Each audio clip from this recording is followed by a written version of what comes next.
Hello বন্ধুরা, কেমন আছেন সবাই? আজকে আমার ভিডিওটি হচ্ছে সাইদ জঙ্গলের ভিতর বাঘ দেখে ভয়ে দৌড়ে এলো কিভাবে এবং সেখান থেকে বেঁচে ফিরলো কিভাবে, সেই রহস্য নিয়ে আজকে এই ভিডিও। তিনি কেন গেলেন, কি কারণে গেলেন এবং বাঘের সাথে কিভাবে দেখা করলেন এবং তিনি কিভাবে বেঁচে ফিরলেন, তো সেই সম্পর্কেই আজকের এই ভিডিও। আর হ্যাঁ বন্ধুরা, এই ভিডিওটির ইনফরমেশনগুলো কালেক্ট করতে এবং ভিডিওটি মেক করতে আমাদেরকে অনেক স্ট্রাগল করতে হয়েছে। তাই তোমরা যারা অজানা ইনফরমেশন ইউটিউব চ্যানেলটাকে সাবস্ক্রাইব করো নাই, তাহলে মেহেরবানি করে সাবস্ক্রাইব করে দাও। তো চলুন ভিডিওটি শুরু করা যাক। এই জঙ্গলটি হচ্ছে সুন্দরবন জঙ্গল, কিন্তু এই জঙ্গলের বাঘ আছে সেটা সাইদ জানে না, না জেনেই ঘুরতে এসেছে। ঘুরতে ঘুরতে সাইদ এক সময় দেখতে পেল অসংখ্য গাছপালা, পাখি এবং অন্যান্য সব বানর, কিন্তু তিনি লক্ষ্য করে নাই যে এখানে বাঘ আছে। তার মনের সাথে মন মিলিয়ে তিনি দেখতে আরম্ভ করলো এবং উপভোগ করতে শুরু করলো সুন্দর এই প্রাকৃতিক দৃশ্য। তার মনে নাই যে এই জঙ্গলের মধ্যে হাজার হাজার বাঘ আছে, আর এই বাঘগুলো এত ভয়ঙ্কর। তিনি না বুঝেই প্রকৃতির সাথে ছবি তুলতে লাগলো। তিনি এত সুন্দর সুন্দর ছবি তুললো যাতে করে সে মুগ্ধ হলো এবং খুশি হয়ে সোজা পথে যেতেই লাগলো। পথেই দেখলেন সাইদ একটি বোর্ড লাগানো আছে।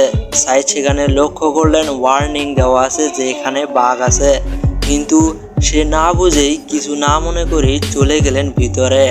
তার মনে হয় যে এখানে বাঘ নেই, তাই আমি মনের সুখে সে যেতে লাগলো এবং পথেই বাঘের আওয়াজ শুনতে পেল, কিন্তু তাও কিছু মনে না করে আবারও চলতে লাগলো সাইদ।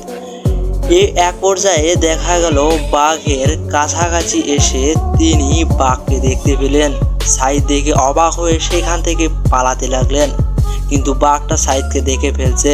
বাঘটা এবার দৌড় দিতে লাগলো সাইদের পিছনে।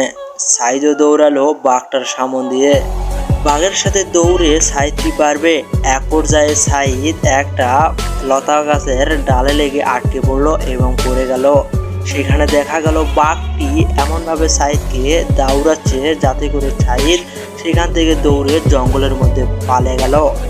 সাইদ কি বাঘ থেকে নিস্তার পাবে? তো এখান থেকে দেখা যাচ্ছে যে সাইদ আবারও দৌড়ে যাচ্ছে বাঘের সাথে। সাইদ এক পর্যায়ে দেখা গেল গাছের ডালে উঠে পড়লো এবং বাঘটা তার দিকে তাকিয়ে আছে আর আকাশের দিকে হা হা করে তাকাচ্ছে। সাইদের গলা শুকিয়ে গেছে। সাইদ কিছু না বুঝেই গাছের উপরে উঠতে লাগলো এবং বাঘটি উপর দিকে তাকিয়ে আকাশের দিকে তাকাচ্ছে। এক পর্যায়ে সাইদ ডাল ভেঙে পড়ে গেল এবং বাঘটি তাকে আবারও ধাওয়া করতে লাগলো।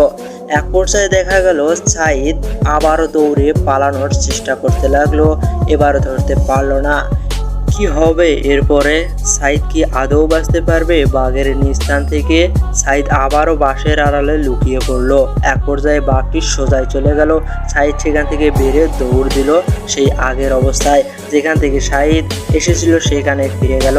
তো বন্ধুরা, বাঘটি এবার কিছু না বুঝেই হাহাকার করতে লাগলো। তো বন্ধুরা, আজকে আমার এই ছিল ভিডিও। এই ভিডিওর নেক্সট পার্ট দেখতে চাইলে তোমরা অবশ্যই আমাকে কমেন্ট করে জানাবে, আমরা নেক্সট পার্ট দেওয়ার চেষ্টা করব। তো আজকে আমার এই ছিল ভিডিওটি ভালো লাগলে সবাই একটি করে লাইক করে যাবেন।